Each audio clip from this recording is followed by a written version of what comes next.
Hey everybody, Kelly the MTG Fanatic coming to you guys with a brand new video. This is the Eternal Bargain EDH Commander deck. It is a pre-built deck just like Nature of the Beast was, except this one features white, blue, and black. 3 oversized foil commander cards, 100 card deck geared for multiplayer play. Contains 15 new magic cards. The contents: the only thing different is the deck inserts. Check them out at magicthegathering.com. Eternal Bargain. Oloro, ageless ascetic, manipulates the forces of life and death. This commander uses powerful life gain abilities to fuel his pursuit of knowledge and dominance. And then it also says the same thing as it did with the other commander decks. So, with all due respect, let's open up our second out of, 5 decks. I can get the aerial maneuverability or whatever one it is, the one with the bird commander. I can get that next. As for the other 2, I might have to order them online. Mine Seas and the other one. If you guys want to see them, let me know. I will try and get as much product as I can for you guys, but with school coming up here soon and upgrading, it'll be a little hard to get brand new products, so I might just get decks. So our first commander, kind of like the main one that they talk about, is Oloro the Ageless Ascetic. So he's 1 black, 1 blue, 1 white, and 3 colorless for a 4/5 giant soldier. At the beginning of your upkeep, you gain 2 life. Whenever you gain life, you may pay 1. If you do, draw a card and each opponent loses 1 life. At the beginning of your upkeep, if Oloro Ageless Ascetic is in the command zone, you gain 2 life. So pretty much what that's saying is as long as he's your commander, you are gaining 4 life per turn. And we do have 2 more commanders. So our first one is actually Sharum the Hegemon, which is actually literally the same cost as Oloro. With it's a legendary Sphinx with 5/5 flying. When Sharum the Hegemon enters the battlefield, you may return target artifact card from your graveyard to the battlefield. This card, I did use a deck. It was an Ethereum. It was like I think it was just called like an Ethereum deck, and it used 1 copy of Sharum the Hegemon just to get back things like Mox Opal and stuff like that. It was a really fun deck, but it was really costly and I couldn't afford the missing cards. As for our third and final commander, we have Sidri, Galvanic Genius, which once again is 1 black, 1 blue, 1 white. It is a 2/2 legendary creature, human artificer, Artificer? I don't know how to pronounce that. It's been bugging me for years. So tap 1 blue, target non-creature artifact becomes an artifact creature with power and toughness each equal to its converted mana cost until the end of turn. And 1 white and 1 black, target artifact creature gains death touch and lifelink until the end of turn. So its mana cost is actually pretty low for a commander, but it also has a devastating ability. I really like that. So in our little deck box here that we get a pre-made deck box, which is kind of nice. We get our little commander rule insert thing, and we also get "You are a planeswalker," yada yada yada. So here's our 100 card deck. I don't have to go over the commanders, so I won't read their abilities again. They just have the smaller card. Because to actually legitimately play them, they have to be in the deck. I will have the rules of commander up maybe sometime this week. I'll be doing a lot of videos for you guys throughout the week due to the fact that I have 3 days off, which is great news. Once again, I'll put all the res and stuff aside. So we have Oloro. We have a Johnny's Pridemate. This is actually a really good uncommon card. We have Serene Master, which is a 2-cost 0/2 human monk. Whenever Serene Master blocks, exchange its power and the power of target creature it's blocking until the end of combat. Huh. Interesting. This is actually a good card. It can switch with big creatures. We have Disciple of Griselbrand from Innistrad, for those who don't know what set this is actually from. Ooh, the Tide Hollow Strix. I really like the Strix cards. They're just birds with like Death Touch, Lifelink, things like that. That one has Death Touch. We have Vizkopa Guildmage from Gatecrash. We have the Azorius Herald. I'm not sure if this one is actually from the Return to Ravnica block, or if this was from the original Ravnica block. I think it's from the original. We have Raven Familiar. Oh man, I love ravens. I want to get a tattoo of those, so that is a pretty sweet card. With Echo and Flying. Yeah, it's not, it doesn't look like a bad card, really. We got Stormscape Battle Mage. The Battle Mages were pretty cool cards too, and they're still used in a lot of modern decks today. Finally, we got an only third mythic / rare card, which is Seedry, which we've already went over before. Oh, we got Augury Adept. So a Kithkin Wizard 2/2 for 3, 1 colorless and 2 hybrid white or blue. And hang on a second here. Whenever Augury Adept deals combat damage to a player, reveal the top card of your library and put that card into your hand. You gain life equal to its converted mana cost. Ooh. Easy to get on the field, great ability. I could see this being used a lot, and this is a good card for the deck. We have Wall of Reverence, which is a 4-cost, 1/6 Spirit Wall with Defender and Flying. At the beginning of your end step, you may gain life equal to the power of target creature you control. Wow, the life gain in this deck is just sick. Ooh, Kong Ming, Sleeping Dragon, so a 4-cost human advisor with 2/2. Other creatures you control get +1/+1. Not really the best card. Its mana cost is a little high, but in EDH it's not really a problem, but that's sweet. We got Tower Gargoyle. Whoa. I'm not a big fan of its mana cost and its stats, but still really sweet looking. Razor Hippogriff, this is back from the Scars block. Diviner Spirit. I don't know which ones are the new ones, but I'm thinking this is actually one of the new cards. Still looks sweet as F though. Hooded Horror. Ooh. Sweet. Oh, we get a black creatures are rare. Marrow Bats, I remember these. Ooh, Phyrexian Delver, so a 5-cost 3/2 zombie.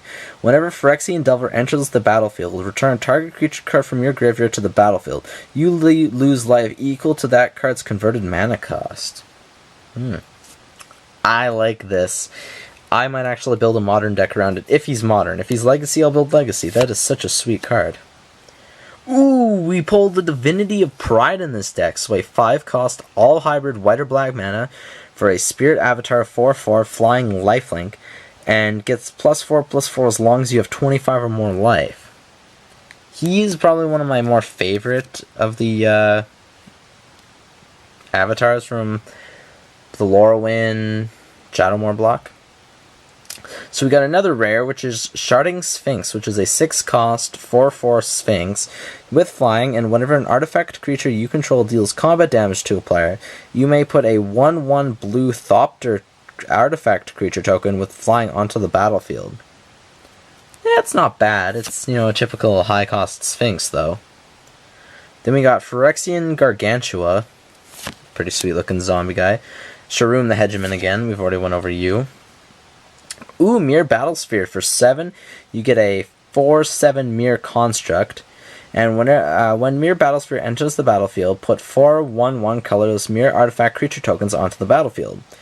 Whenever Mirror Battlesphere attacks, you may tap X untapped Mirror you control. If you do, Mirror Battlesphere gets +X/+0 until the end of turn and deals X damage to the defending player. This is actually used in any deck that used mirrors. It was a good card. Ooh, we got the Serra Avatar as another mythic, so it's a 7-cost, 3 white, 4 generic, unknown avatar. Serra Avatar's power and toughness are equal to your life total. When Serra Avatar is put into a graveyard from anywhere, shuffle it into its owner's library. So for 7 mana, you can potentially have a card that's like 30/30.